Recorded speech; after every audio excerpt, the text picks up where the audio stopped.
Hi అండి. ఇంట్లో పాలు ఎక్కువగా ఉన్నాయి కదా! పన్నీర్ చేద్దారని ట్రై చేశాను. ఇవైతే 2 లీటర్ల పాలండి. ఈ పాలను చక్కగా మరిగించుకొని, ఇలా మరుగుతున్నప్పుడు 2 స్పూన్ల వెనిగర్ గాని, నిమ్మరసం గాని వేసుకుంటే ఈ పాలనేవి విరిగిపోతాయి.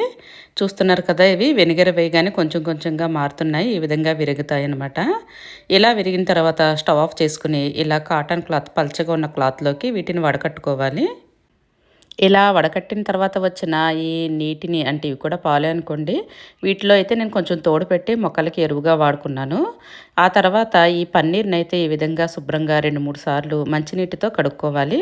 ఎందుకంటే మనం వెనిగరు, నిమ్మరసం వేస్తాం. అవి కాస్త పుల్లగా ఉంటాయి కదా! అది పోయే వరకు కడుక్కొని ఇలా చక్కగా మొత్తం నీరు పోయే వరకు పిండేసుకొని ఇలా ఏదైనా బరువు పెట్టి ఇందులో ఉన్న నీరంతా కూడా వచ్చేసే విధంగా ఇలా బరువు పెట్టుకోవాలి. ఇలా నేనైతే ఒక 2, 3 గంటలు అలానే వదిలేసాను. 2, 3 గంటల తర్వాత మనకి పన్నీర్ అయితే చక్కగా రెడీ అయిపోయిందండి. ఇలా 2 లీటర్ల పాలతో పన్నీర్ చేస్తే ఇదైతే 195 గ్రాములు వచ్చిందండి. మనం బయట కొనే పన్నీర్ కాస్ట్ ఎంత, అవి వేటితో చేస్తారో తెలీదు గానీ, ఇవైతే మేము ఇంటి దగ్గర మాకు గేదె పాలేనండి ఇంటికి వచ్చి పోస్తారు. ప్యాకెట్ పాలైతే కాదండి. ఇలా వీటినైతే చిన్న పీసెస్ కింద కట్ చేసి ఫ్రిడ్జ్‌లో పెట్టుకొని మనం కర్రీ చేసుకోవడమే.